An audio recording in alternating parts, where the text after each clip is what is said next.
Good morning everyone. Good morning Sanjana. Good morning. Yeah. Good morning. Good morning Ayushi. Good morning Lekika. Good morning.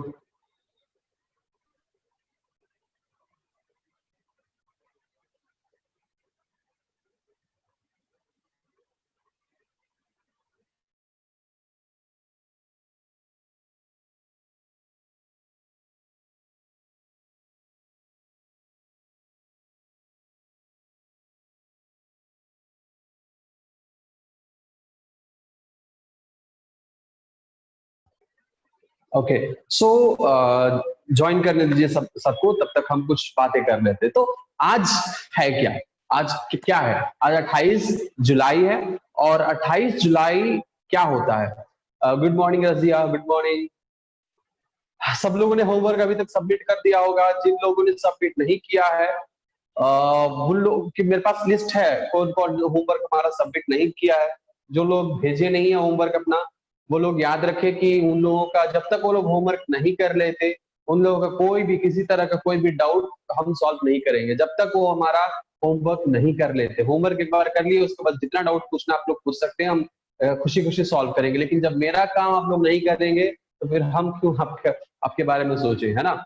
बस एक ही छोटा सा चीज हमने दिया था कि जो हमारे लेक्चर्स हैं, आप लोग रोज नोट्स लेते हो, वही नोट्स मुझे भेज देना है। हम देखिए कैसे नोट्स ले रहे हैं आप लोग, ताकि आप लोग अटेंटिव हैं कि नहीं है उस बारे में मुझे पता चल सके। लेकिन नहीं, कई सारे लोगों ने होमवर्क नहीं भेजा, मैक्सिमम लोगों ने नहीं भेजा, राइट। एनीवेज, तो जब तक होमवर्क नहीं भेजते आप और हम एक अजनबी की तरफ यहाँ पे रहेंगे, है ना। हम पढ़ाएंगे, आप पढ़ते रहिए। उसके बाद जब होमवर्क सबमिट कर दीजिए, उसके बाद हमें बताइएगा जो भी आपको डाउट होंगे, हम उसमें क्लियर कर देंगे। क्योंकि अगर लेक्चर आप लोग ध्यान से नहीं सुनते हैं, अगर लेक्चर अटेंड नहीं करते हैं और उसके बाद एक्सपेक्ट करते हैं, और डाउट तो आएगा ही तभी।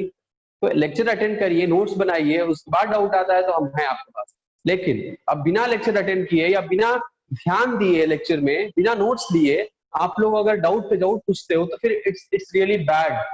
क्योंकि ऐसे ही आपके दिमाग में हमेशा ही डाउट बना रहेगा।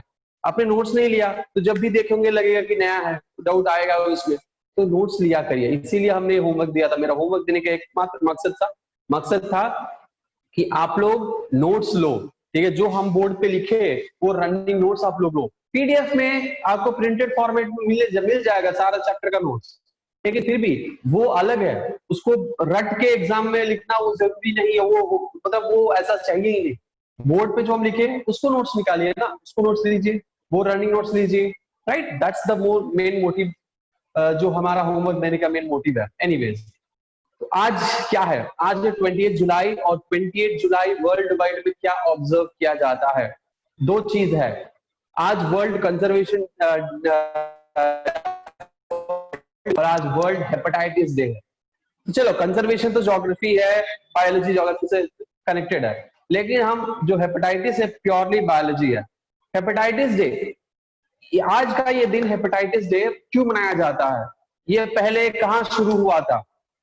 इंडिया में ही इसकी शुरुआत हुई थी। आपको जानकर हैरानी और ताज्जुब होगी, इंडिया में ही ये क्योंकि मोस्टली फॉरेन कंट्रीज हम सुनते आ रहे हैं कि यहाँ से शुरुआत हुई, यहाँ से शुरुआत हुई। इंडिया का नाम बहुत कम सुनते हैं। लेकिन इंडिया वर्ल्ड हेपेटाइटिस डे, ये जो आज का जो दिन है, वो इंडिया से शुरुआत हुई है। ठीक है, अकॉर्डिंग टू सम पेपर्स और सम जर्नल्स, राइट, कि इंडिया से इसकी शुरुआत हुई है। और क्योंकि ये इंडिया से इसकी शुरुआत हो गई है, हम यहाँ पे हम जानना चाहते हैं कि आपसे क्वेश्चन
ऑल राइट।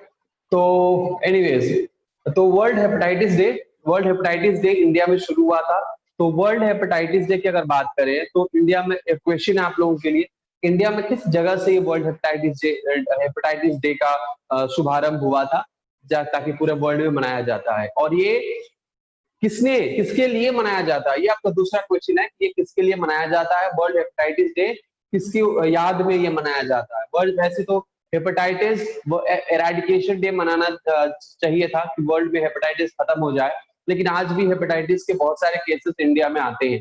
ठीक है, हेपेटाइटिस के कई सारे केसेस होते हैं, लाइक कई सारे टाइप्स होते हैं। उसके पहले के हम हेपेटाइटिस का टाइप्स के बारे में बताएं, let me tell you something about hepatitis. ठीक है, अगर आप लोगों को नहीं पता हेपेटाइटिस के बारे में तो आप लोग 12th स्टैंडर्ड के डिजीज चैप्टर में हेपेटाइटिस के बारे में पढ़ोगे। तो हेपेटाइटिस के वर्ड से ही आप लोगों का अंदाजा लग जाना चाहिए इसका मतलब क्या है। अगर आपको मतलब पता है, यस, कटक ओडिशा से ये शुरू हुआ है, वेरी गुड, बढ़िया है, गूगल बाबा ने आपको बता दिया होगा आज के। एनीवेज, तो बढ़िया, बहुत बढ़िया है ये बात। लेकिन ये जो हेपेटाइटिस है, ये तो ओरिजिन हुआ अलग बात है। हेपेटाइटिस का फुल फॉर्म तो कुछ है नहीं, लेकिन उसका मतलब है हेपेटाइटिस के पीछे क्या है, वो हेपेटाइटिस के पीछे का मतलब, ये आपका अगला सवाल है कि हेपेटाइटिस जो वर्ड है, ये टर्म क्या इंडिकेट करता है। हेपेटाइटिस वर्ड सुनते ही हमें हमारे दिमाग में क्या आता है कि क्या रोग, कैसा रोग हो सकता है। आपके वर्ड से ही आपका रोग का मतलब आप लोग समझ सकते हैं। तो if anybody is ready to answer, please give me the answer in chat box and waiting for the answer.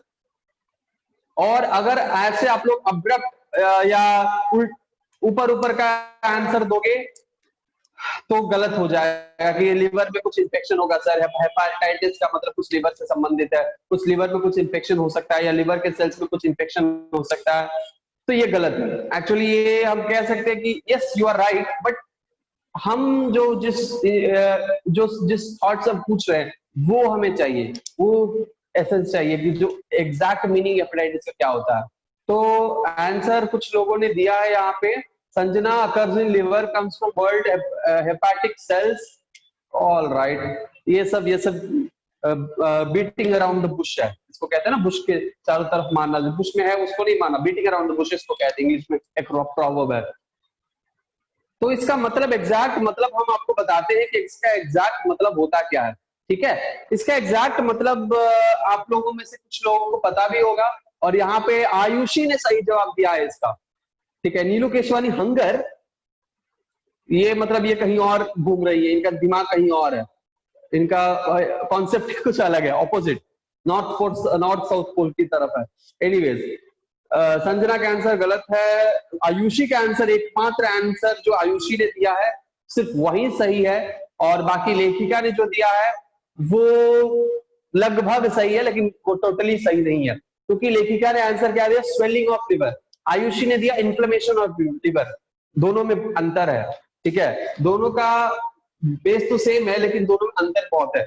क्यों, क्या अंतर है? तो स्वेलिंग और इन्फ्लेमेशन, अच्छा चलिए पूरा हम टर्म ही समझा देते हैं। हेपेटाइटिस, हेपेटाइटिस का मतलब क्या है, हमने ऑलरेडी बोला होगा कि जो हमारा बायोलॉजी है, बायोलॉजी ये जो हमारा जो टर्म है, ये हमारा बायोलॉजी क्या होता है, बायोलॉजी होता है डिवीजन से, बायोलॉजी होता है डिवीजन से, और ये कभी हो ही नहीं सकता कि हमने ये आंसर आपने जो दिया अभी वो आंसर हमने बताया है, ये हो ही नहीं सकता है। हम नींद में भी अगर आप क्वेश्चन पूछो तो ये क्वेश्चन का आंसर हम कभी गलत बता ही नहीं सकते, गलत नहीं है लेकिन वो थोड़ा सा उसमें गलत है। क्या गलत है? तो हेपार, हेपार का मतलब होता है liver, okay that is fine. Hepatitis, hepat मतलब it comes from the term hepar, hepar का मतलब होता है लिवर, तो ये आपको समझ में आ गया, लिवर तो कुछ प्रॉब्लम होगा जो लिवर में होगा। आइटिस का मतलब होता है क्या, इन्फ्लेमेशन, आइटिस का मतलब होता है इन्फ्लेमेशन। ठीक है, तो ये आयुषी ने आंसर दिया है इन्फ्लेमेशन, लेकिन ये आपने दिया है स्वेलिंग, लेखिका का आंसर है स्वेलिंग, तो ये हमारा जो स्वेलिंग है ये गलत हो जाएगा, क्योंकि स्वेलिंग और इन्फ्लेमेशन में फर्क होता है। हमने इन्फ्लेमेशन बताया होगा, ठीक है, हमने इन्फ्लेमेशन बताया होगा, लेकिन स्वेलिंग नहीं बताया होगा, क्योंकि स्वेलिंग का मतलब अलग होता है, आइटिस का मतलब होता है इन्फ्लेमेशन। स्वेलिंग का मतलब क्या होता है? सूजन। इन्फ्लेमेशन में भी सूजन होता है, लेकिन ये जो इन्फ्लेमेशन हमारा है ये हमारे बॉडी के अंदर होता है, इनसाइड बॉडी। इनसाइड बॉडी अगर सूजन है तो उसको हम इन्फ्लेमेशन कहेंगे। और अगर सूजन बाहर दिखता है, जैसे आपका सर चोट में लग गया, सर पे चोट लग गया और सर सूज गया, तो वो स्वेलिंग कहलाएगा, क्योंकि वो आउटसाइड द बॉडी हमें दिख रहा है, तो वो स्वेलिंग कहलाएगा। दोनों में अंतर है, inflammation inside the body and swelling outside the body which appears outside the body. ठीक है, तो हेपेटाइटिस, आइटिस का मतलब इन्फ्लेमेशन होता है, व्हिच मींस हमारा लिवर अंदर होता है बॉडी के अंदर, उसका स्वेलिंग हमें बाहर दिखता नहीं है। ठीक है, तो ये हेपेटाइटिस क्या है? ये लिवर इन्फ्लेमेशन है, नॉट स्वेलिंग। स्वेलिंग नहीं होगा, और हमने कभी नहीं बताया होगा कि आइटिस का मतलब स्वेलिंग है, चांस ही नहीं है। ठीक है, आइटिस का मतलब इन्फ्लेमेशन होता है और हेपेटाइटिस का मतलब होता है लिवर इन्फ्लेमेशन। और ये लिवर इन्फ्लेमेशन क्यों होता है? ये लिवर इन्फ्लेमेशन होता है हमारे इन्फेक्शन के वजह से। ठीक है, इन्फेक्शन के वजह से होता है, दैट्स राइट। लेकिन ये इन्फेक्शन के वजह से होने वाला इन्फ्लेमेशन है जो लिवर में होता है। ठीक है, चलो, ये है हेपेटाइटिस। हेपेटाइटिस के कई सारे टाइप्स होते हैं, hepatitis A B C D, ऐसे मतलब ए बी, ऐसे बहुत सारे टाइप होते हैं, hepatitis A, hepatitis B, hepatitis C. ठीक है, ऐसे कई सारे डिफरेंट टाइप्स होते हैं, और इसमें से सबसे ज्यादा डेंजरस होता है हेपेटाइटिस सी वायरस। ठीक है, HCV, hepatitis C V, hepatitis C virus, ये बहुत ही ज्यादा क्या होता है? डेंजरस होता है, यानी बहुत ही ज्यादा रिस्की और डेंजरस होता है। और ये इसका टेस्ट भी होता है। ठीक है, इसका टेस्ट भी होता है, HCV, टेस्ट का नाम भी है HCV, HBV, HCV, ऐसे अलग अलग वायरस का, यानी अलग अलग टाइप ऑफ हेपेटाइटिस का अलग अलग नाम होता है। ठीक है, और HCV टेस्ट जो है सीरोलॉजिकल मेथड किया जाता है, यानी लेबोरेटरी में, क्लिनिकल लेबोरेटरी में आपका ब्लड लिया जाता है, ब्लड टेस्ट होता है। ठीक है, आपका क्या किया जाता है? आपका ब्लड लिया जाता है, और इस ब्लड से आपको सीरम सेपरेट किया जाता है। सीरम आपको पता होगा, ठीक है, आपको पता होगा सीरम सर्कुलेटरी सिस्टम, अगर आपने पढ़ा होगा तो सीरम के बारे में आपको नॉलेज होगा। ठीक है, तो ये ब्लड से क्या किया जाता है? सीरम को सेपरेट किया जाता है, और इस सीरम से, ये जो हमारा सीरम है, इस सीरम को निकालकर हम एक छोटा सा किट होता है, क्या होता है? एक छोटा सा किट होता है, ये जो है किट मेथड है। ठीक है, किट मेथड, इसमें क्या होता है? यहाँ पे छोटा सा क्या होता है? यहाँ पे ड्रॉप ओपनिंग होता है इसका, और इसके साथ एक पतला सा स्ट्रिप होता है, पतला सा ऐसे कैपिलरी ट्यूब लगा रहता है, इसके अंदर एक कैपिलरी ट्यूब लगा रहता है। हम लोग क्या करते हैं? सीरम को यहाँ पे ड्रॉप करते हैं। जब सीरम को यहाँ पे ड्रॉप करेंगे, ये सीरम क्या करेगा? मूव करेगा, कैपिलरी एक्शन के थ्रू इसके अंदर मूव करेगा। मूव करते वक्त एक बैंड ऐसे बनाएगा, फर्स्ट एक बैंड बनाएगा। अगर एक बैंड यहाँ पे बना लेता है, हल्का सा लाइन, यहाँ पर हल्का सा एक लाइन आ जाएगा। अगर ये हल्का सा एक लाइन आ जाता है, इसका मतलब कि ये हमारा किट सही है, इस पे अब जो टेस्ट करने वाले वो सही रिजल्ट देने वाला है। उसके बाद ये जो है और मूव करेगा आगे की तरफ, और आगे की तरफ मूव करेगा, और ये पूरा मूव करने के बावजूद 1-2 मिनट के बाद तक भी और कोई लाइन यहाँ पे नहीं फॉर्म हुआ, इसका मतलब ये है कि HCV नेगेटिव है। यानी HCV जो है नेगेटिव, नेगेटिव यहाँ पे अच्छा होता है, negative in the sense result negative है, यानी HCV नहीं है, यानी रोग मुक्त है। लेकिन बाई चांस गलती से भी यहाँ पे अगर कोई लाइंस फॉर्म हो गए, इसका मतलब ये है कि वहां पे डेंजर है, यानी HCV है। ठीक है, और उसका अब आगे इलाज करना होगा। तो ये किट मेथड होता है, ऐसे आपको टेस्ट किया जाता है सीरम सैंपल से। किससे? सीरम सैंपल से टेस्ट किया जाता है। सीरम को निकालने के लिए हमारे पास माइक्रोपिपेट होते हैं। ठीक है, और वो माइक्रोपिपेट से हम सीरम निकालकर उसको हम ब्लड टेस्ट में इस्तेमाल करते हैं। Anyways, so this is a small information about your HCV और हेपेटाइटिस। ठीक है, चलो आगे बढ़ते हैं, और हम लोगों का सेशन जो है इम्प्लांटेशन, उसके बारे में देखते हैं। इम्प्लांटेशन क्या होता है?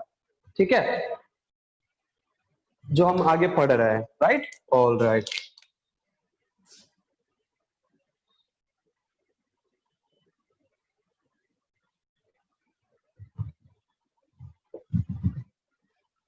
इम्प्लांटेशन। तो हमारे पास अभी क्या आ चुके हैं? अभी हमारे पास आ चुके हैं कई सारे हमारे पास आ चुके हैं, कई सारे सेल्स एक साथ मिलकर, ठीक है, कई सारे सेल्स एक साथ मिलकर हमारे बॉडी में यूट्रस है, यूट्रस के पास आ चुके हैं, यानी वो अब एक जाइगोट से 2 cell stage, 3 cell stage, 4 cell stage, 8 cell stage, 16 cell stage, 32 यानी मोरूला, ब्लास्टुला, ब्लास्टोसिस्ट बना चुके हैं। वहां पे फ्लूइड भर चुका है, और फ्लूइड मतलब ब्लास्टोसील में ब्लास्टोसिस्ट, ब्लास्टोसील में फ्लूइड भर चुका है और वो ब्लास्टोसिस्ट बना चुका है।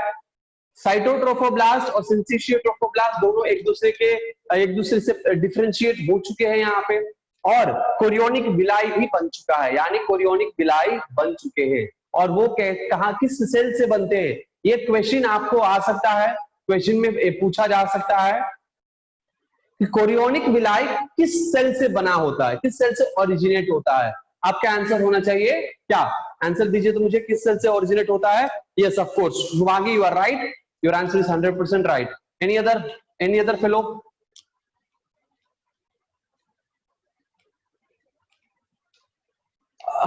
आंसर्स नहीं मिल रहे हैं।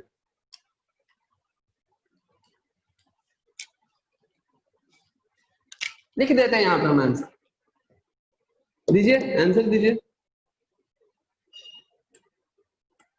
नहीं आ रहा आंसर, एनीवेज हम यहाँ पे आंसर लिख देते हैं, ट्रोफोब्लास्ट किससे बना होता है, ट्रोफोब्लास्ट से ओरिजिनेट होता है, ठीक है। Yes Sanjana, you are right, trophoblast sales.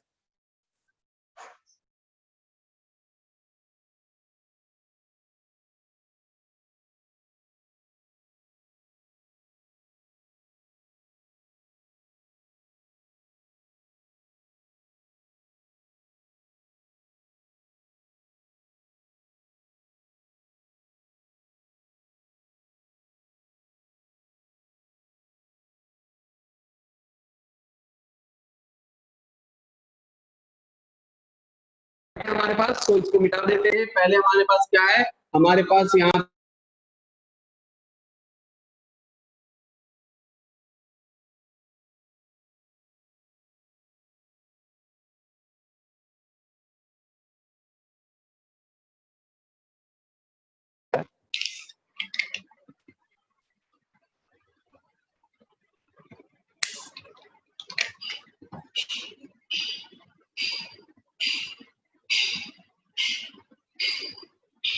ये क्या है, this is your trophoblast differentiated. So inner trophoblast को हम कहते हैं साइटोट्रोफोब्लास्ट, एंड आउटर ट्रोफोब्लास्ट को हम क्या कहते हैं, सिंसिशियोट्रोफोब्लास्ट। आपने स्पेलिंग जाकर चेक किया होगा, स्पेलिंग एकदम सही होगा, ठीक है। SYNCITIO syncytio trophoblast, PROPHOBLAST syncytio trophoblast. इसके बाद इसके अंदर क्या होते हैं, इसके अंदर होते हैं हमारे, यहाँ पे कौन से सेल होते हैं, यहाँ पे होते हैं एम्ब्रियोब्लास्ट। यहाँ पे कौन से सेल होते हैं, यहाँ पे होते हैं आपके एम्ब्रियोब्लास्ट, एम्ब्रियोब्लास्ट सेल्स। और ये क्या होते हैं, यूनी न्यूक्लिएटेड होते हैं। ये भी क्या होते हैं, ये भी आपके यूनी न्यूक्लिएटेड होते हैं, ठीक है। यूनी न्यूक्लिएटेड सेल होते हैं ये भी। ऑलराइट, इसके अंदर क्या है, फ्लूइड भरा हुआ है, ब्लास्टोसील है। नाउ इसके आउटसाइड में क्या है, इसके आउटसाइड में है आपको सिंसिशियो ट्रोफोब्लास्ट। इसके आउटसाइड में क्या है, सिंसिशियो ट्रोफोब्लास्ट है। और ये क्या है, ये मल्टी न्यूक्लिएटेड है, क्योंकि क्या हो जाते हैं, इसके साइटोप्लाज्म सारे एक दूसरे में फ्यूज हो जाते हैं और ये बन जाते हैं सिंसिशियम, है ना, सिंसिशियम, सिंसिशियो ट्रोफोब्लास्ट, सिंसिशियम बन जाते हैं, और इसीलिए इसको हम कहते हैं सिंसिशियो ट्रोफोब्लास्ट, सिंसिशियो ट्रोफोब्लास्ट, ठीक है। अब यहां से ट्रोफोब्लास्ट सेल से क्या निकलेगा, कुछ लोग कुछ बुक्स में आपको रेफरेंस बुक्स में दिया होगा कि ये सिंसिशियो ट्रोफोब्लास्ट ही कोरियोनिक विलाई बनाएगा। कुछ डॉक्टर्स का मानना है कि ट्रोफोब्लास्ट ही बनाएगा, साइटोट्रोफोब्लास्ट ही बनाएगा आपका कोरियोनिक विलस। एनीवेज हम लोग क्या करते हैं, हम लोग यहाँ पे हम ये लेकर मान के चलेंगे कि कौन सा सेल बनाएगा, ट्रोफोब्लास्ट सेल बनाएगा। सिंपली यहाँ पे ना सिंसिशियो को डिफरेंशिएट करेंगे, यहाँ पे ना ही हम साइटोट्रोफोब्लास्ट कहेंगे। यहाँ पे हम कहेंगे सिंपली कि हमारे पास क्या है, कौन सा सेल डिफरेंशिएट हुआ है, ट्रोफोब्लास्ट सेल डिफरेंशिएट हुआ है। ठीक है, ट्रोफोब्लास्ट सेल। और ये क्या है, ये है आपका कोरियोनिक, ये इसको हम कहेंगे क्योंकि ये कहां से निकला है, ये निकला है कोरियोनिक, इसके हम आउटर लेयर को हम सिंपली छोटे से लेयर को कोरियोन कहेंगे, इसीलिए ये है, इस विलाई को हम कहेंगे कोरियोनिक विलाई, इसको हम कहेंगे कोरियोनिक विलाई। ठीक है, और ये चारों तरफ प्रेजेंट होता है, चारों तरफ ये प्रेजेंट होता है। आगे की तरफ ये जो एम्ब्रियोनिक पोल है, ठीक है, ये जो एम्ब्रियोनिक पोल है वहां पे वेल डिफरेंशिएटेड होंगे, लेकिन जो इसके पीछे होंगे यानी जो एब एम्ब्रियोनिक पोल होगा वहां पे इसका डेवलपमेंट उतने अच्छे से नहीं होगा, इसका डेवलपमेंट क्या नहीं होगा, उतने अच्छे से नहीं होगा। ठीक है, इसका डेवलपमेंट उतने अच्छे से यहाँ पे नहीं होगा, यानी एम्ब्रियोनिक पोल में अच्छे से डेवलप होता है लेकिन अब एम्ब्रियोनिक पोल में अच्छे से डेवलप नहीं होता है। उसके बाद हमारे जो सिंथेशियम है वो कनेक्टिव टिश्यू सेल्स या चारों तरफ प्रेजेंट होते हैं, और इसके चारों तरफ भी आपको ये सिंथेशियो ट्रोफोब्लास्ट प्रेजेंट होते हैं। सिंथेशियो ट्रोफोब्लास्ट इस कोरियोनिक विलाई के चारों तरफ आपको प्रेजेंट होते हैं, और इसी वजह से कुछ बुक्स, कुछ ऑथर्स और कुछ साइंटिस्ट लोग, कुछ डॉक्टर्स कंफ्यूज हो जाते हैं। कुछ लोग ये कहते हैं कि हमारा जो सिंथेशियो ट्रोफोब्लास्ट है उसी से कोरियोनिक विलस बना है, लेकिन सिंथेशियो ट्रोफोब्लास्ट के जो सेंटर में क्या है, सेंटर में आपको जो सेल है वो आपको प्रेजेंट होते हैं यूनिन्यूक्लिएटेड साइटोट्रोफोब्लास्ट सेल्स। ठीक है, but because of presence of the syncytiotrophoblast लोग समझते हैं ये क्या है, इसके अंदर क्या होते हैं, साइटोट्रोफोब्लास्ट ही आपको कोरियोनिक विलाई बनाते हैं। एनीवेज नो इश्यू, हम लोग सिर्फ यहाँ पे कहेंगे कि ट्रोफोब्लास्ट सेल्स बनाया है। ठीक है, ज्यादा हम लोग कॉम्प्लिकेट चीजों को नहीं करेंगे, और ये क्वेश्चन में भी आएगा कि ट्रोफोब्लास्ट बनाएगा कि और कौन से सेल बनाएगा, सो आपको यहाँ पे डिफरेंशिएशन की कोई जरूरत नहीं है।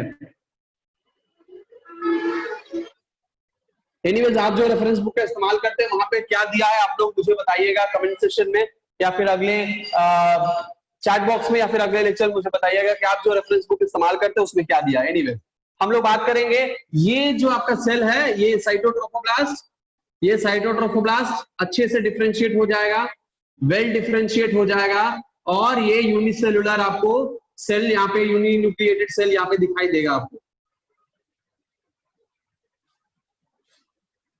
ठीक है, अच्छे से यहाँ पे ये डिफरेंशिएट हो जाएगा।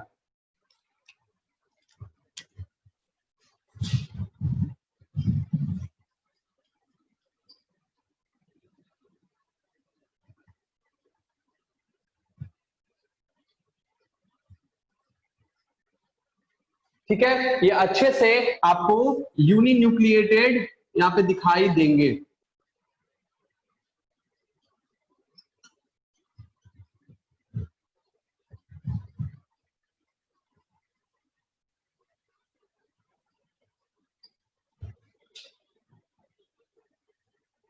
और यही आगे चल के क्या बनेगा, यही कोरियोन, यानी यही वो रीजन, यही वो पार्ट बनेगा जहां से कैपिलरी यानी ब्लड का एक्सचेंज होगा, ब्लड का क्या होगा, एक्सचेंज होगा, गैसेस एक्सचेंजेस होंगे, यहीं से न्यूट्रिएंट सारे एक्सचेंज होंगे, यानी यही वो जगह बनेगा site of exchange of gases, exchange of materials, यानी यही प्लेसेंटा का रीजन बनेगा। एनीवेज हमारे पास है साइटोट्रोफोब्लास्ट, ये क्या है, ये ब्लैक कलर का जो दिख रहा है साइटोट्रोफोब्लास्ट है, ये ग्रीन कलर का जो दिख रहा है सिंथेशियोट्रोफोब्लास्ट है, एम्ब्रियोब्लास्ट है, और ये एम्ब्रियोनिक पोल है, ये अब एम्ब्रियोनिक पोल है। ठीक है, और ये पूरा क्या बन गया, ये ब्लास्टोसिस्ट विद कोरियोनिक विलस यहाँ पे तैयार है हमारे पास। ठीक है, ओके, अब क्या होगा, अब ये हमारा जो कोरियोनिक विलस है, ये क्या है, ये हमारा कोरियोनिक विलस है। ये कोरियोनिक विलस के अंदर यहाँ पे क्या होंगे, यहाँ पे छोटे छोटे गड्ढे फॉर्म होंगे, लेकिन पहले कि ये गड्ढा फॉर्म हो, ये क्या होगा, ये हमारा इम्प्लांटेशन होगा, ये क्या होगा, इम्प्लांटेशन होगा। तो यहाँ पे पूरा सिंथेशियोट्रोफोब्लास्ट मल्टीपल लेयर्स में सिंथेशियोट्रोफोब्लास्ट है। ठीक है, क्या है, ये है मल्टीपल लेयर्स, यानी बहुत सारा अमाउंट में ये सिंथेशियोट्रोफोब्लास्ट यहाँ पे भरा पड़ा है सिंथेशियोट्रोफोब्लास्ट। अब ये क्या होगा, अब ये आपको इम्प्लांटेशन होंगे, यहाँ पे क्या होंगे, यहाँ पे होंगे इम्प्लांटेशन, यहाँ पे होंगे इम्प्लांटेशन, और ये इम्प्लांटेशन कहाँ पे होगा, ये होगा आपको यूटेराइन कैविटी में। क्या होगा, ये होगा यूटेराइन कैविटी में।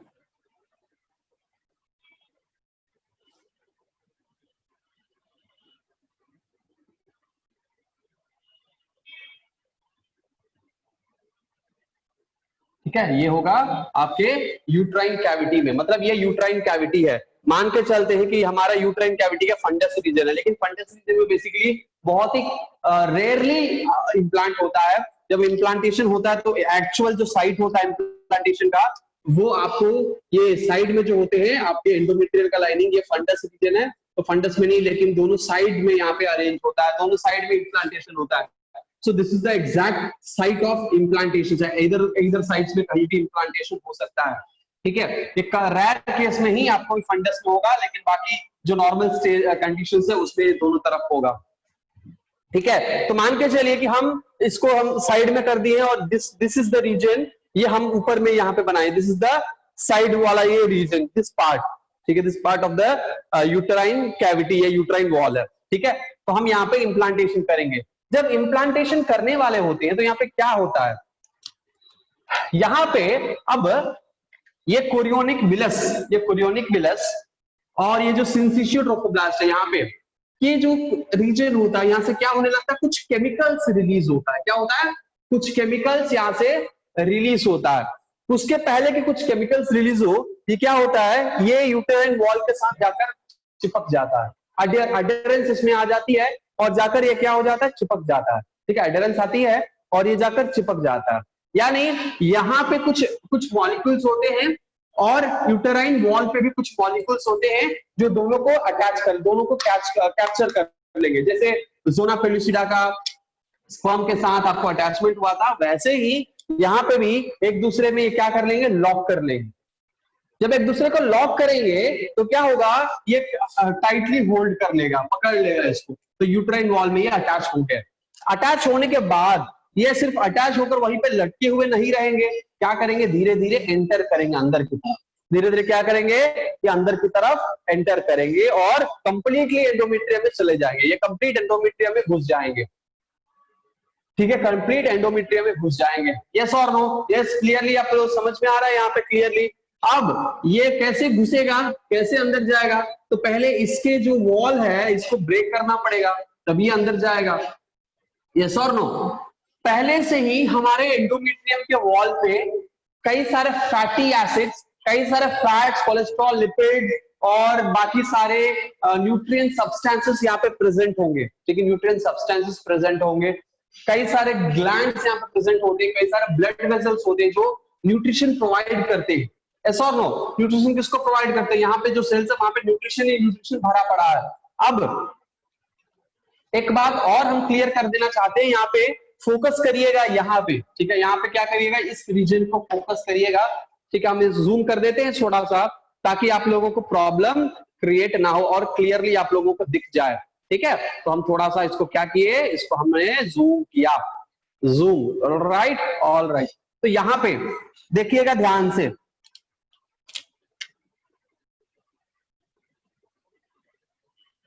ये क्या बनाया हमने, एंडोमेट्रियल का थोड़ा सा हमने बनाने की कोशिश की है, एंडोमेट्रियल वॉल,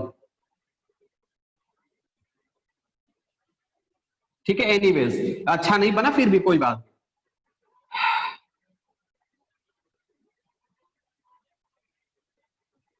ठीक है, ये एंडोमेट्रियल का वॉल है, ऑलराइट। क्या है, एंडोमेट्रियल का वॉल है,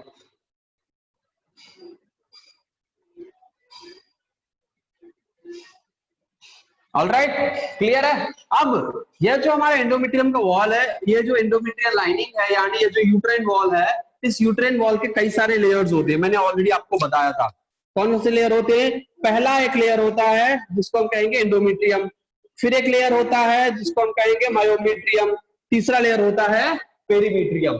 हाँ कि ना, बोलो हाँ कि ना, हमने बताया था, ये सब लोग, this is the perimetrium, this is the perimetrium, हमने आपको बताया होगा, पेरीमेट्रियम है, यस। उसके बाद मैंने बताया होगा मायोमेट्रियम के बारे में, यहाँ पे होते हैं मायोमेट्रियम, है कि नहीं, ये मस्कुलर कॉन्ट्रैक्शन होने के लिए यहाँ पे मस्कुलर लेयर होते हैं, और ये कॉन्ट्रैक्शन होगा तभी आपको मेंस्ट्रुअल साइकिल होंगे, आपको पार्चुरेशन होगा, एक्सेट्रा एक्सेट्रा एक्सेट्रा, ठीक है, यूट्राइन मूवमेंट होंगे।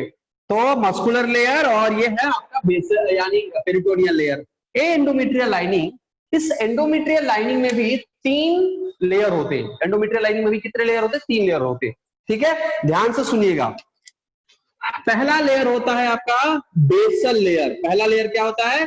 बेसल लेयर यानी बेस, है ना, बेसल लेयर यानी बेस।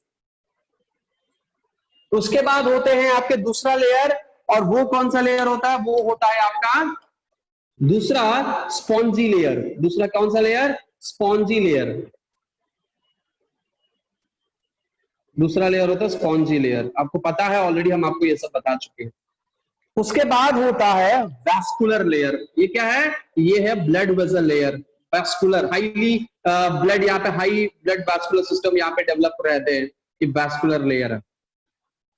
ठीक है, जब आपको मेंस्ट्रुएशन अक्कर होता है, हमने आपको बताया था कि जब मेंस्ट्रुएशन होता है तो आपका पूरा एंडोमेट्रियल का लाइनिंग शेड नहीं होता है, मायोमेट्रियम शेड नहीं होता है, ये पेरीमेट्रियम भी शेड नहीं होता। एक्चुअल शेडिंग ऑफ लेयर्स में कौन सा लेयर यहाँ पे शेडिंग होता है, कौन सा लेयर शेड होने के बाद ये मेंस्ट्रुएशन होता है। तो बहुत ध्यान से सुनिएगा, ये बात बहुत इंपॉर्टेंट है कि जब भी आपका मेंस्ट्रुअल ब्लीडिंग होता है, मेंस्ट्रुअल ब्लीडिंग के वक्त हमारे जो बेसल लेयर है वो शेड नहीं होते। ठीक है, बेसल लेयर शेड नहीं होते। हमारे जो वैस्कुलर लेयर है और ये हमारे जो क्या स्पॉन्जी लेयर है, यही दो लेयर शेड होते। मोस्टली सबसे ज्यादा वैस्कुलर लेयर शेडिंग होता है। और सिर्फ मेंस्ट्रुअल साइकिल में ही नहीं, मेंस्ट्रुअल ब्लीडिंग में ही नहीं, आपके पास जब इम्प्लांटेशन भी होना होगा तो इम्प्लांटेशन भी इन्हीं 3 लेयर के बीच में होगा, और basal layer last end point होगा। इसके बाद ये इम्प्लांटेशन ना ही मस्कुलर लेयर में होगा और ना ही पेरीमीट्रियम में होगा। तो ये एंडोमेट्रियम के अंदर ही होता है, एंडोमेट्रियम में ही पूरा का पूरा इम्प्लांटेशन, जेस्टेशन और बाकी सब डेवलपमेंट, मतलब जेस्टेशन होता है। तो इम्प्लांटेशन होना हो, जेस्टेशन होना हो, मेंस्ट्रुएशन होना हो, वो सब कुछ इसी एंडोमेट्रियल लाइनिंग में होता है। ठीक है, और हम इसको कहते हैं stratum basalis, stratum basalis, spongiosum and vasculosum. यहाँ पे कई सारे लेयर होते हैं और इसके भी और भी कई सारे नाम है। एनीवेज, वो सबसे यहाँ पे उतना ज्यादा फोकस करना यहाँ पे अभी, क्योंकि पहले आप लोग को ऑलरेडी हम बता चुके हैं। तो ये सब क्या है, इम्प्लांटेशन कहां पे होगा? सिर्फ 2 लेयर के बीच में होगा। कौन कौन सा layer? Vascular layer, spongy layer. Basal layer जो है वो बेस में रहेगा, टॉप में रहेगा, वहां पे भी अटैचमेंट नहीं होगा, वहां पे भी वहां रह जाएगा। ठीक है, ध्यान से सुनिएगा, बहुत इंपॉर्टेंट है कि आपका जो इम्प्लांटेशन होगा, ये इम्प्लांटेशन इसी 2 के बीच में होगा। इम्प्लांटेशन इसी 2 के बीच में होगा, वैस्कुलर लेयर और इसी 2 के बीच में, यानी स्पॉन्जियोसम और वैस्कुलर लेयर के बीच में ही होगा। क्लियर है? ये बात सबको समझ में आ जानी चाहिए। तो यहाँ पे हम जो बनाने वाले हैं वो कौन सा लेयर होगा? वो होगा वैस्कुलर लेयर और स्पॉन्जी लेयर, और बेसल लेयर भी हम बनाएंगे, लेकिन बाकी का 2 लेयर हम नहीं बनाएंगे। ठीक है, बाकी का 2 लेयर हम नहीं बनाएंगे। यहाँ पे क्या होंगे? यहाँ पे कई सारे ग्लैंड्स होंगे, यहाँ पे कई सारे ग्लैंड्स होंगे, कई सारे यहाँ पे ग्लैंड्स होंगे। ठीक है, उसके बाद यहाँ पे वेसल्स होंगे, ब्लड वेसल्स। पहले वेसल्स होते हैं, लेकिन बाद में ये हाईली कॉइल्ड ब्लड वेसल्स हो जाते हैं, हाईली कॉइल्ड ब्लड वेसल्स, ताकि आपको नरिशमेंट जो है वो ज्यादा मिल सके, क्योंकि यहाँ पे डेवलपमेंट हो रहा है। और इसी को कहेंगे, यही काम करेगा आपको ईस्ट्रोजन या प्रोजेस्टेरोन यहाँ पे आकर। ठीक है, ये इसको हाईली कॉइल्ड बना देगा, ताकि यहाँ पे ब्लड सप्लाई ज्यादा हो, तो न्यूट्रिएंट सप्लाई यहाँ पे ज्यादा हो, तो अच्छे से ये वेल डेवलप्ड हो सके। ठीक है, चलो क्लियर हो गया ये बात आपको अगर क्लियर हो गया हो तो प्लीज रेज योर हैंड्स, अपना अपना हाथ उठा लें और मुझे बताएं कि हाँ आपको ये जो है बातें क्लियर हो चुकी है। ओके, चलो बहुत बढ़िया, अच्छी बात है कि आप लोगों की ये बात जो है क्लियर हो गई। थैंक यू सो मच, बहुत बढ़िया, खुशी की बात है। और किसी को कोई दिक्कत हो? हमारा वॉइस लैग कर रहा है, अभी भी लैग कर रहा है हमारा voice?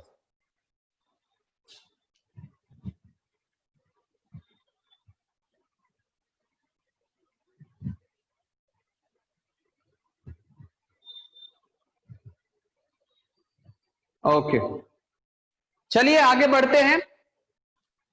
Okay okay okay okay, thank you. तो इसको हम क्या करते हैं, मिटा देते हैं, ठीक है, इसको मिटा देते हैं। एनीवेज हम आगे बढ़ते हैं और यहाँ पे देखते हैं कि हमारे पास जो लेयर्स है, यहाँ पे हम बनाते हैं लेयर्स। तो पहला लेयर है यहाँ पे वैस्कुलर लेयर, पहला लेयर आपका वैस्कुलर लेयर, ठीक है। और थोड़ा सा इसको पतला बनाते हैं क्योंकि यहाँ पे जगह की कमी है, इसीलिए हम थोड़ा सा पतला बनाते हैं। ये है आपका वैस्कुलर लेयर। और आपको आते हैं उसके बाद स्पॉन्जी लेयर, क्या आते हैं, स्पॉन्जी लेयर। उसके बाद होते हैं आपको बेसल लेयर। उसके बाद क्या होते हैं, उसके बाद यहाँ पे प्रेजेंट होते हैं बेसल लेयर।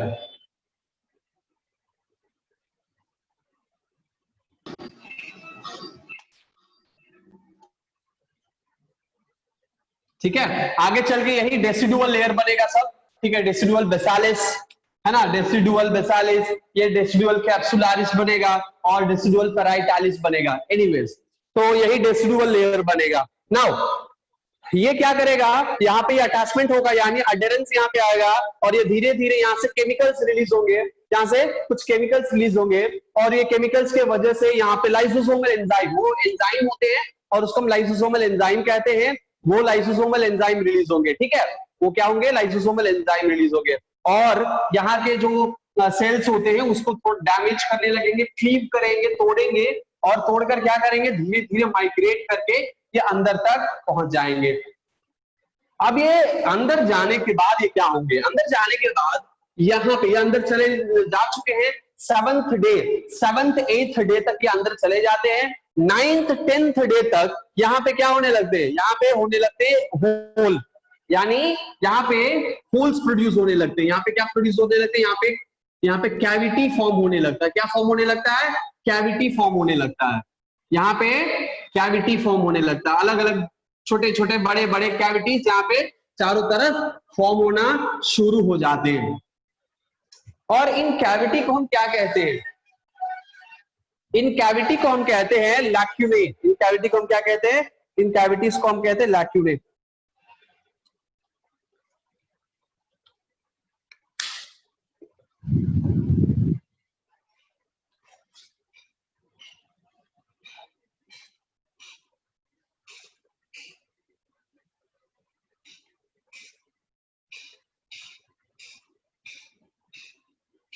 ठीक है, यहाँ पे क्या प्रोड्यूस होंगे, यहाँ पे कैविटीज फॉर्म होंगे, छोटे बड़े छोटे बड़े छोटे बड़े बड़े छोटे 9xm, छोटे बड़े से क्या प्रोड्यूस होते हैं, कैविटीज, छोटे बड़े कैविटी प्रोड्यूस होते हैं यहाँ पे।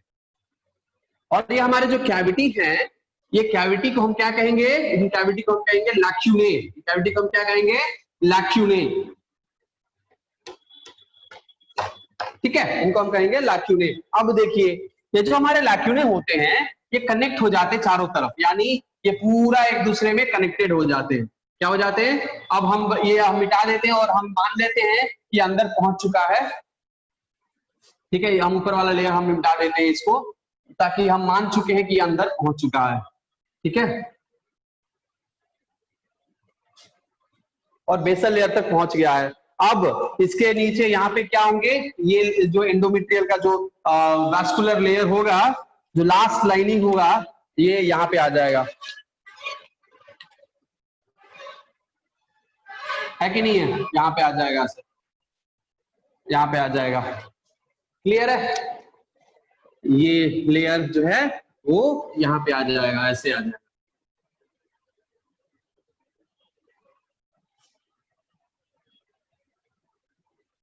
क्लियर, ये जो लेयर यहाँ पे बना है, इस लेयर को हम क्या कहेंगे, इस लेयर को हम कहेंगे डेसिडुआ बेसाल, डेसिडुआ कैप्सुलारिस। इसको हम क्या कहेंगे, डेसिडुआ कैप्सुलारिस। कैसे, क्या है ये लेयर, कौन सा है लेयर, आपको अंडरस्टैंड करने में थोड़ी सी प्रॉब्लम होगी। तो कौन सा लेयर है, तो लेट मी टेल यू, यहाँ पे ध्यान से देखिएगा, ठीक है, यहाँ पे ध्यान से आप लोग देखिएगा।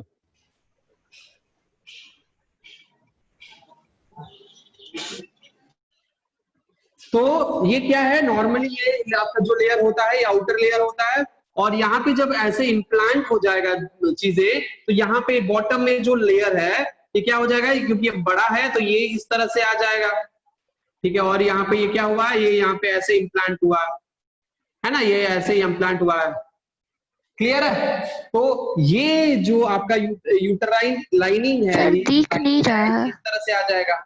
वही लाइन हमने यहाँ पे बनाया है। समझ में आया? समझ में आ गया? फिर से हम थोड़ा सा जूम करके आपको दिखाते हैं, ठीक है? थोड़ा सा जूम करके दिखाते हैं।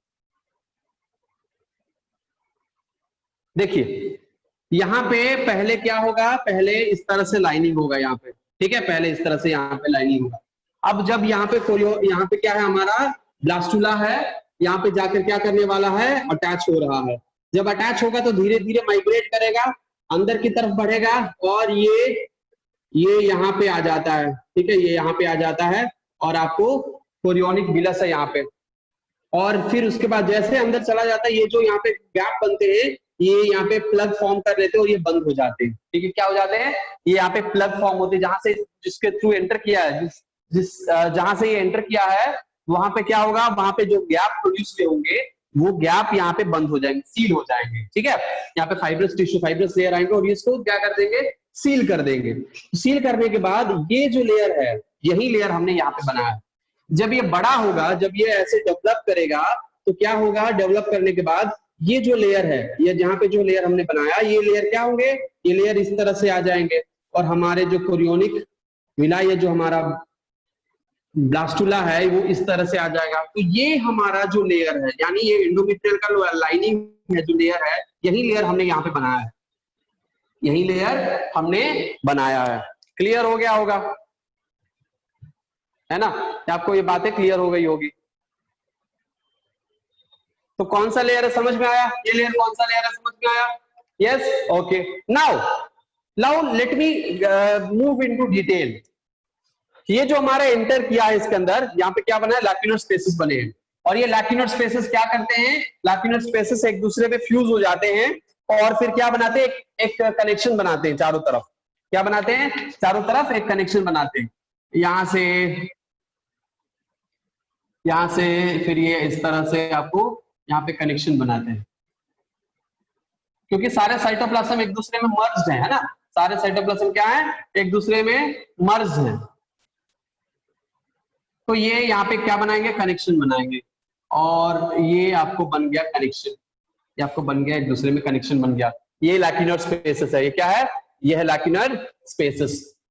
अब आपको पता होगी कि ये जो लेयर है, यहाँ पे ब्लड वेजल्स है, यहाँ पे क्या है, ब्लड वेजल्स है, यहाँ पे वेन्स है, यहाँ पे क्या है, वेन्स है, आर्टरीज है, सब कुछ है। यहाँ पे ब्लड वेजल्स होंगे, हाईली कॉइल्ड ब्लड वेजल्स होंगे, यस और नो? ये लेयर में ब्लड वेजल्स भी प्रेजेंट होंगे। उसके बाद ये आर्टरीज है, वेन्स भी प्रेजेंट होंगे इसके अंदर, है ना? यहाँ पे क्या होंगे, वेन्स भी होंगे, वेन्स भी होंगे, ठीक है? यहाँ पे क्या होंगे, यहाँ पे वेन्स भी होंगे। सो आर्टरीज है और वेन्स भी है। क्लियर है? आर्टरीज और वेन्स दोनों प्रेजेंट है यहाँ पे। नाउ व्हाट विल हैपन, ये आर्टरी और वेन क्या करेंगे, ये यहाँ पे ये जो सेल्स है, सिंसिटिव ट्रोफोब्लास्ट का सेल से बना हुआ, राइट? ये क्या करेगा, इस ब्लड वेसल को क्लीव कर देगा। क्या कर देगा, इस ब्लड वेसल को क्लीव करेगा, होल करेगा। यानी मान के चलो कि ये ब्लड वेसल साइड में भी ऐसा गया होगा, साइड में भी कई सारे ब्रांचेस बनाए होंगे, ठीक है? कई सारे ऐसे ब्रांचेस बनाए होंगे। एनीवेज हम उसके बारे में नहीं जाएंगे, लेकिन ये क्या करेगा, यहां से ये कुछ केमिकल्स रिलीज करेगा और इसको क्लीव कर देगा। क्लीव करके ये ज्वाइन कर लेगा अपने अंदर। क्या कर लेगा, अपने अंदर ज्वाइन कर लेगा ये पर्टिकुलर पॉइंट। तो अब क्या हो गया, यहां से ब्लड जो है इसके अंदर फ्लो करने लगेगा। सिमिलरली ये क्या करेंगे, वेन्स, सिमिलरली वेन्स भी होते हैं, वेन्स के भी साइड ब्रांचेस हो सकते हैं, यहाँ पे साइड ब्रांचेस, कई सारे साइड ब्रांचेस होंगे। ये भी इसको भी क्लीव कर लेता है और ये होल बना लेता है यहाँ पे। यानी आर्टरी में भी होल बन गया, वेन्स में भी होल बन गया। अब ये आर्टरी क्या करेगा, आर्टरी में जो ब्लड आएगा ये यहाँ पे फ्लो करेगा इसके अंदर, और यहाँ पे वेन में जो ब्लड, वेन में क्या होगा, ब्लड ये भी यहाँ से फ्लो करेगा। तो अब ये क्या होगा, यहां से ब्लड हाई प्रेशर में नीचे फॉल होंगे, हाई प्रेशर में लैक्यूनर स्पेसेस के अंदर फॉल होंगे। और फिर क्योंकि यहाँ पे वेन्स में क्या होता है, लो प्रेशर होता है, तो हाई प्रेशर से ये लो प्रेशर की तरफ मूव करेगा और फिर ब्लड ड्रेन हो जाएगा ऊपर की तरफ, यानी प्योर ब्लड इसके अंदर आया, ठीक है, और फिर यहाँ पे आने के बाद ये वापस से वेन के थ्रू चला गया, आर्टरी से ब्लड इससे स्पेस के अंदर आया और वेन से चला गया। अब ये जो लैक्यूनर स्पेसेस है, यहाँ पे ब्लड क्या हुआ, ब्लड फ्लो हुआ ना, ब्लड जो है इसके अंदर आया और फिर ये मूव किया और आपको कहां चले गए, यहाँ पे ब्लड जो है ये वेन्स में चले गए, ब्लड कहां चले गए, वेन्स में पास कर गए और वेन अपना ब्लड जो है लेकर चला गया। आगे चल के यही दो लेयर मिलकर यही रीजन क्या बनेंगे, यही रीजन आपको बनेंगे प्लासेंटा, यही रीजन क्या बनेंगे, प्लासेंटा बनेंगे, ठीक है, ये रीजन क्या बनेंगे, प्लासेंटा। समझ में आया? आई होप आप लोगों को समझ में आ गया होगा। Now let me tell you something else. What? तो वो ऐसा है, ये जो हमारा कोरियोनिक विलाय जो ट्रोफोब्लास्ट है, साइटोट्रोफोब्लास्ट है, ये साइटोट्रोफोब्लास्ट क्या करेगा, डिफरेंशिएट होगा। साइटोट्रोफोब्लास्ट क्या होगा, डिफरेंशिएट होगा, और डिफरेंशिएट होने के बाद ये कुछ इसके अंदर कुछ मॉडिफिकेशंस होंगे, कुछ चेंजेस होंगे। क्या चेंजेस होंगे, तो वो कुछ अपना स्ट्रक्चर चेंज करेगा, राइट, ऑल राइट। तो उसके पहले कि हम स्ट्रक्चर पे जाए थोड़ा सा हम बता देते हैं कि जब ये इम्प्लांटेशन हो जाता है, after the implantation the layer, यहाँ पे 3 लेयर यहाँ पे फॉर्म करते हैं अलग अलग। अब इन सारे एंडोमेट्रियल लाइनिंग और लेयर को हम कहते हैं डेसिडुआ। क्या कहते हैं, डेसिडुअल लेयर। क्या कहेंगे, डेसिडुअल लेयर, ठीक है, हम इसको कहेंगे डेसिडुअल लेयर। अब ये जो डेसिडुअल लेयर है, ये डेसिडुअल लेयर कौन कौन सा डेसिडुअल लेयर होंगे, यहाँ पे 3 तरह के डेसिडुअल लेयर होंगे। नंबर 1 डेसिडुआ बेसालिस, दूसरा होगा डेसिडुआ कैप्सुलारिस, तीसरा होगा डेसिडुआ पैराइटालिस, ठीक है, डेसिडुआ बेसालिस, डेसिडुआ कैप्सुलारिस, डेसिडुआ पैराइटालिस, ठीक है। कौन कौन सा लेयर डेसिडुआ क्या कहलाएंगे, अब उसके लिए हमें फोकस करना पड़ेगा यहाँ पे, ठीक है, इसको नोट कर लीजिएगा, हम टाइम देंगे नोट करने के लिए, ठीक है। हम यहाँ पे पहले फोकस करेंगे आपके अगले पार्ट यानी रेसिडुअल लेयर के बारे में, थोड़ा सा एक्सप्लेनेशन यहाँ पे जरूरी है, थोड़ा सा नहीं अच्छे से यहाँ पे एक्सप्लेन करना जरूरी है सारे लेयर्स, क्योंकि यहाँ से क्वेश्चन बनते हैं, ठीक है, यहाँ पे क्वेश्चंस बनते हैं, इसीलिए हम थोड़ा सा इसको यहीं पे आपको बता देते हैं और नेमिंग भी यहीं पे हो जाएगा, ठीक है, आपको सारा नेमिंग समझ में आ जाएगा यहाँ पे, राइट। डेसिडुअल लेयर, अब देखो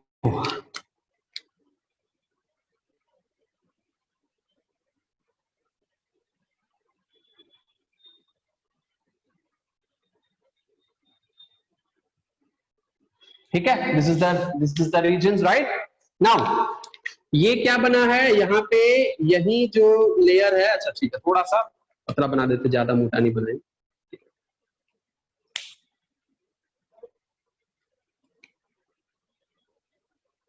अब ये जो हमारा लेयर है, इस लेयर में क्या बन चुका है, इस लेयर में यहाँ पे ये जो लेयर है पर्टिकुलर लेयर, अब ये कुछ इस तरह से फॉर्म हो चुका है, यानी हमारा ब्लास्टुला और ये मटेरियल इस तरह से अंदर में प्रेजेंट है, ठीक है, राइट। तो यहाँ पे क्या, कौन सा लेयर होना चाहिए, यहाँ पे होना चाहिए बेसल लेयर, यहाँ पे कौन सा लेयर होना चाहिए, यहाँ पे होना चाहिए इसका बेसल लेयर, है ना। उसके बाद आएगा यहाँ पे मायोमेट्रियम, उसके बाद आएगा मायोमेट्रियम और फिर आएगा पेरीमेट्रियम, ठीक है, उसके बाद आएगा ये पेरीमेट्रियम, तो ये है आपका मायोमेट्रियम, राइट। और ये क्या है, ये बेसल लेयर है, तो बेसल लेयर को हम ब्लैक से बना देते हैं, ठीक है, क्लियर हो जाएगा, ये बेसल लेयर है, राइट, क्लियर हो जाना चाहिए, राइट। 3 लेयर, पेरीमेट्रियम, मायोमेट्रियम, ठीक है, ये है आपका पेरीमेट्रियम, ये आपका मायोमेट्रियम और ये है आपका बेसालिस, बेसल लेयर, ठीक है। अब ये बेसल लेयर, ये जो यहाँ पे बेसल लेयर है, जहां जितने एरिया के अंदर ये आपका प्रेजेंट है, यानी बेसल लेयर के पास जो आपको जहां पे ये प्रेजेंट होंगे ब्लास्टुला, और जो आगे चल के हमारे फीटस और एम्ब्रियो बनाएंगे, तो ये जो सेल है ये ब्लास्टुला, ये जो ब्लास्टोसिस्ट ये जो प्रेजेंट है यहाँ पे, ये ब्लास्टोसिस्ट जितने दूरी में प्रेजेंट होगा ये पर्टिकुलर लेयर, अब जो बेसल लेयर है, अब हम इसको कहेंगे डेसिडुआ बेसालिस। क्या कहेंगे? अब इसको हम कहेंगे डेसिडुआ बेसालिस, यानी ये जो बेसल लेयर है जितने दूर में ये प्रेजेंट है उसको हम कहेंगे डेसिडुआ बेसालिस। ठीक है, डेसिडुआ बेसालिस।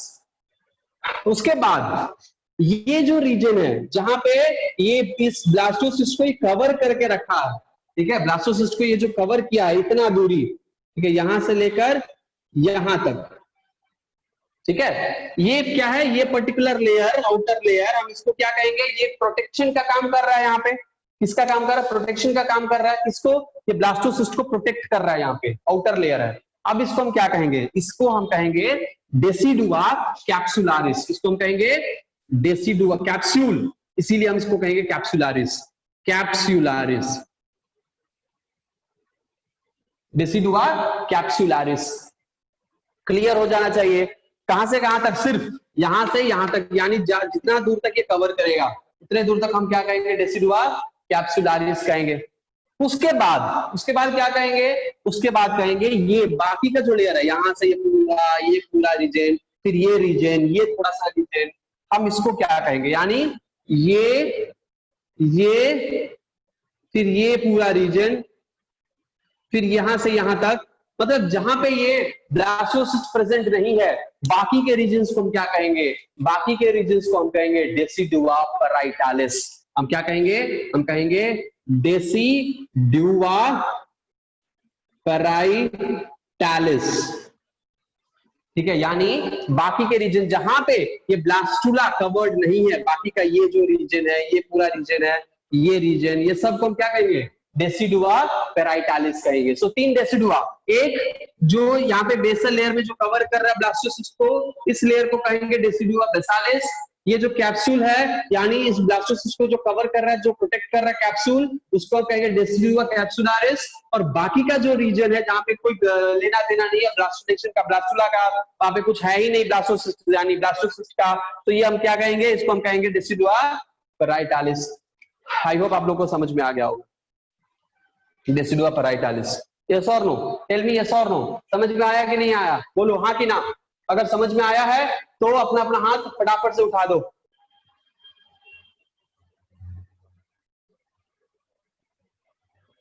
यस, ओके,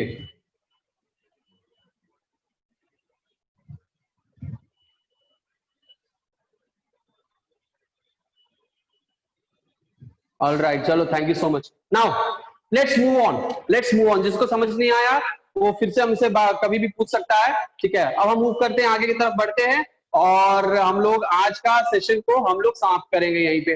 ठीक है, आज के सेशन को हम लोग यहीं पे समाप्त करेंगे। जिस चीज को यहाँ पे कैप्चर करना है, फोटो कैप्चर करना, वो कैप्चर कर सकता है, यानी स्क्रीनशॉट ले सकता है। और अगला होगा हमारा फॉर्मेशन ऑफ प्लेसेंटा। प्लेसेंटा में कोरियोनिक विलाई, ये जो कोरियोनिक विलाई है इसके अंदर क्या चेंजेस होते हैं, कैसे मॉडिफिकेशंस होते हैं, ब्लड आर्टरी और वेन में कैसे ये ट्रांस एक्सचेंज ऑफ गैसेस यहाँ पे होते हैं, मटेरियल्स एक्सचेंज कैसे होते हैं, कौन कौन से ऐसे मटेरियल होते हैं जो बर्थ के दौरान ही पास हो जाते हैं, ये सब चीजें, ये सब इंफॉर्मेशन हम लोग यहाँ पे देखेंगे। ठीक है, अच्छा, अभी टाइम है हम लोगों के पास, तो थोड़ा सा एक काम कर लेते हैं, इसके मॉडिफिकेशन के बारे में देख लेते हैं, उसके बाद हम लोग अगले क्लास में हम बाकी की चीजों के बारे में देखेंगे। ठीक है, तब हम लोग कोरियोनिक विलाई का मॉडिफिकेशन देखेंगे।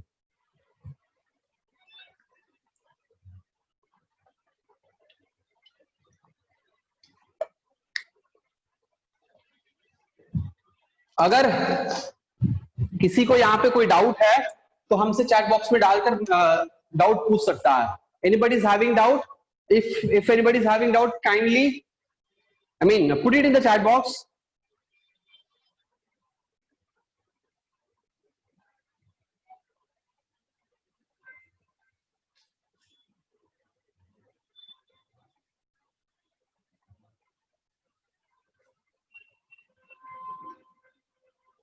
ओके, किसी को डाउट नहीं है, चलिए आगे बढ़ते हैं।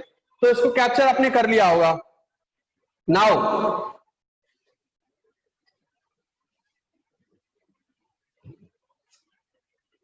let me show you how the chorionic villi changes its structure to form placenta.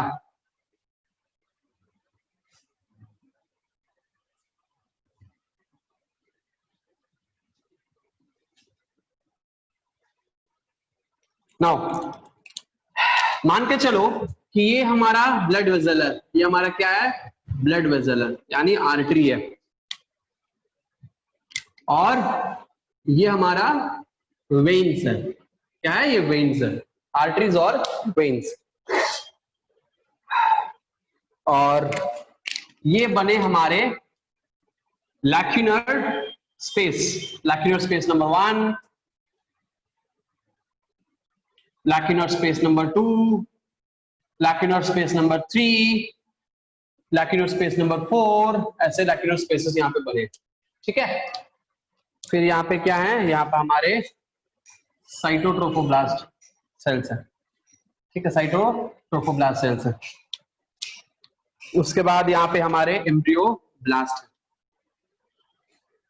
और ये एम्ब्रियोब्लास्ट इतने देर में बहुत सारे लेयर बना चुका होगा। ठीक है, कई सारे लेयर्स यहाँ पे बन जाते हैं, हाइपोब्लास्ट, एपीब्लास्ट वगैरह वगैरह। ठीक है, वो हम लोग साइमल्टेनियसली हम अगले क्लास में इसके बारे में देखेंगे। नाउ ये जो कोरियोनिक विलाई है, यहाँ पे क्या है, सेंटर में आपको कोरियोनिक विलाई जाएगा। Let me draw that. ये आपको कोरियोनिक विलाई अपना मॉडिफिकेशन कुछ इस तरह से बनाएगा और ऐसे फिंगर लाइक प्रोजेक्शंस बना लेंगे। ऐसे क्या करेंगे, फिंगर लाइक प्रोजेक्शंस बना लेंगे यहाँ पे। सिमिलरली यहाँ पे भी क्या करेंगे, फिंगर लाइक प्रोजेक्शंस बना लेंगे।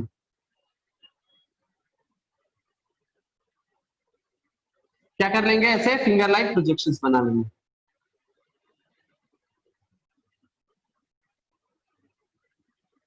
ठीक है, ये फिंगर लाइक प्रोजेक्शंस बनाए, ऐसे चारों तरफ आपको ये ऐसे फिंगर लाइक प्रोजेक्शन जो है ये बने रहते हैं। ठीक है, चारों तरफ क्या रहते हैं, ये फिंगर लाइक प्रोजेक्शन ऐसे बने रहते हैं। इस फिंगर लाइक प्रोजेक्शन के अंदर क्या होते हैं, ब्लड वेसल्स होते हैं। क्या होते हैं, यहाँ पे होते हैं आपके ब्लड वेसल्स।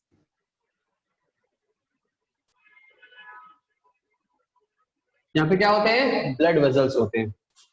और ये ब्लड वेसल कहां से आता है, ये ब्लड वेसल आता है आपको इस फीटस से। इसका मतलब ये है कि हमारा जो एम्ब्रियोब्लास्ट सेल्स है, ये यहाँ पे क्या बना चुका है अभी तक, ये हमारा एम्ब्रियोब्लास्ट सेल यहाँ पे फीटस में ब्लड सप्लाई क्रिएट कर चुका है। यानी यहाँ पे क्या बन गए हैं, ये कोरियोनिक प्लेट है, ये क्या है, कोरियोनिक प्लेट बनाया है। उसके बाद आएंगे आपके अम्बिलिकल कॉर्ड, क्या आएंगे, अम्बिलिकल कॉर्ड, और बन गया है आपका फीटस।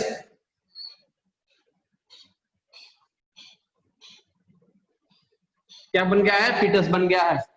ठीक है, यहाँ पे फीटस है तैयार, और फीटस के अंदर आपको बन चुके हैं ब्लड वेसल। यहाँ पे क्या बन चुके हैं, ब्लड वेसल बन चुके हैं, और ये ब्लड वेसल सप्लाई दे रहा है। यहाँ पे हमारे पास क्या बन गए हैं, और यहाँ पे गट बन चुके हैं, एलिमेंट्री कैनाल बन चुका है, गट बन गया है, एलिमेंट्री कैनाल बन गया है, लीवर बन गया है, यहाँ पे किडनी बन गया है। उसके बाद इसके पास क्या है, यहाँ पे अलेंटॉइस भी बन गए हैं। यहाँ से क्या बन गए हैं, यहाँ पे अलेंटॉइस भी तैयार है हमारे, राइट, अलेंटॉइस है, योक सैक है, वगैरह वगैरह वगैरह, और ब्लड वेसल्स भी है, राइट। यहाँ पे क्या है, आपके ब्लड वेसल्स भी मूव कर रहे हैं। ये हमारे अम्बिलिकल कॉर्ड यहाँ पे बन चुके हैं। क्या बन चुके हैं, अम्बिलिकल कॉर्ड, और यही वो अम्बिलिकल कॉर्ड है जहां से ब्लड सप्लाई करेगा, ब्लड सप्लाई करेगा, प्योर आर्टरी और वेन का यहाँ से ब्लड सप्लाई होगा। यस, ये यहां से एंटर करेंगे, कोरियोनिक प्लेट के अंदर जाएंगे ब्लड वेसल, और कोरियोनिक प्लेट से चारों तरफ ये कनेक्टेड है। ठीक है, चारों तरफ क्या है, कनेक्टेड है। ये इस तरह का कुछ मॉडिफिकेशन बनाता है। ठीक है, कुछ इस तरह से ये मॉडिफाई होता है, यानी ब्लड वेसल जो है कोरियोनिक विलस के अंदर पहुंच चुके हैं। So this is how it looks. ठीक है, नाउ यहाँ पे क्या बना चुका है, ऑलरेडी हमने देखा था कि यहाँ पे कनेक्शन बिठा चुका है अपने अंदर, यानी ब्लड यहाँ पे पास करेंगे, और यहाँ पे भी कनेक्शन क्या कर चुका है, यहाँ पे भी कनेक्शन जो है वो बिठा चुका है। कनेक्शन अलग अलग लैक्यूलर स्पेसेस में भी कनेक्शन यहाँ पे बने हुए रहते हैं, तो कनेक्शन यहाँ पे बना चुका है। नाउ इसके पास, इसके सिर्फ यहीं पे कनेक्शन नहीं रहते हैं, चारों तरफ ये भी कनेक्टेड रहता है, राइट। ये यहाँ पे, एक सेकेंड थोड़ा सा ऊपर की तरफ बनाते हैं।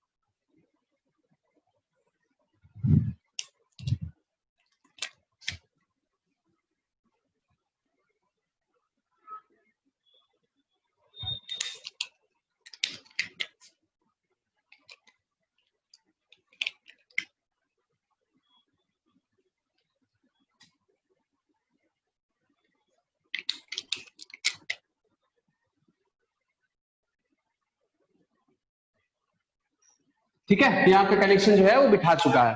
Now the blood supply will come. So ये यहाँ पे लैक्यूलर स्पेस है, ये क्या है, यहाँ पे लैक्यूलर स्पेसेस है। तो आपके क्या होते हैं, ब्लड सप्लाई आते हैं तो ब्लड यहाँ पे फॉल कर रहे हैं। ठीक है, ब्लड क्या कर रहे हैं, ब्लड यहाँ पे फॉल करेंगे। जैसे हाई प्रेशर से लो प्रेशर, क्योंकि यहाँ पे ब्लड नहीं है तो हाई प्रेशर से लो प्रेशर के अंदर ब्लड फॉल करेगा। जैसे ये ब्लड यहाँ पे ड्रॉप करते हैं, ये ब्लड यहाँ पे इस लेयर पर, ये यहाँ पे लेयर पर स्ट्राइक करने के बाद वापस से ये पीछे की तरफ रिटर्न होते हैं। ठीक है, वापस से ये पीछे की तरफ रिटर्न होते हैं। जैसे ये पीछे की तरफ रिटर्न होते हैं, ये चारों तरफ इस कोरियोनिक विलाई के चारों तरफ क्या होते हैं, कोरियोनिक विलाई के चारों तरफ, है ना, कोरियोनिक विलाई के चारों तरफ क्या होते हैं, ये चारों तरफ इसको मतलब टच करते हुए ये लो प्रेशर की तरफ बढ़ते हैं, लो प्रेशर की तरफ बढ़ते हैं, और ये यहाँ क्योंकि यहाँ पे लो प्रेशर है, इसके थ्रू बाहर निकल आते हैं। एनीवेज ये सब डिटेल हम लोग अगले क्लास में देखेंगे। ठीक है, अभी आप लोगों को यही मॉडिफिकेशन समझना है कि हमारे जब कोरियोनिक विलाई बनते हैं तब तक ये एम्ब्रियोब्लास्ट, ये एम्ब्रियो बना चुका होता है, फीटस बना चुका होता है, और ये फीटस के से ब्लड सप्लाई शुरू हो चुका होता है, कार्डियोवास्कुलर सिस्टम यहाँ पे डेवलप हो चुका होता है, गैस्ट्रो इंटेस्टिनल सिस्टम भी यहाँ पे डेवलप हो चुका होता है। तो गैस्ट्रो इंटेस्टिनल यानी लिवर, किडनी वगैरह सब, एलिमेंट्री कैनाल बन चुका है, ब्लड सप्लाई यहाँ पे बन चुका है, और उसी ब्लड सप्लाई से एलिमेंट्री कैनाल को ब्लड जा रहा है, सारे ऑर्गन जो डेवलप हो रहे हैं उसको ब्लड जा रहे हैं। तो यहां से क्या हो रहा है, यहां से आर्टरी और वेन दोनों पास कर रहे हैं, ये है कोरियोनिक प्लेट। ठीक है, और ये बन गया कोरियोनिक विलाई, ये क्या बन गया, कोरियोनिक विलाई बन गया। ठीक है, अब ये जो कोरियोनिक विलाई बना है इसके अंदर भी ब्लड सप्लाई एंटर करते हैं, और ब्लड जो पास करेंगे यहीं पे वो गैसियस एक्सचेंज करेंगे, यही कोरियोनिक विलाई के थ्रू ही ये गैसियस एक्सचेंज होंगे। चलिए इसके बारे में और डिटेल हम लोग अगले क्लास में बात करेंगे। यहां तक आप लोगों को समझ में आ जाना चाहिए। ठीक है, यहाँ से अलेंटॉइस निकलेगा, यहाँ से योगसाक निकलेगा। वो अलेंटॉइस क्या है, योगसाक क्या है, हम लोग अगले क्लास में डेवलप करेंगे, जब इसके एम्ब्रियोब्लास्ट का डेवलपमेंट हम लोग देखेंगे। ठीक है, चलो आई होप आप लोगों को समझ में आ गया होगा। अगर आप लोगों को समझ में आ गया है तो अच्छी बात है, नहीं समझ में आया है तो अभी आप लोग डाउट पूछ सकते हैं। I am here, I am open for the doubt. ठीक है, अभी आप लोग डाउट जो है वो पूछ सकते हैं। ठीक है, anyways thank you so much for joining. I hope कि आपको ये लेक्चर समझ में आ गया होगा। मिलते हैं अगले क्लास में, तब तक के लिए बाय बाय। हाँ जी, चलिए क्या क्या डाउट है, जिसको भी जो डाउट है वो पूछ सकता है यहाँ पे।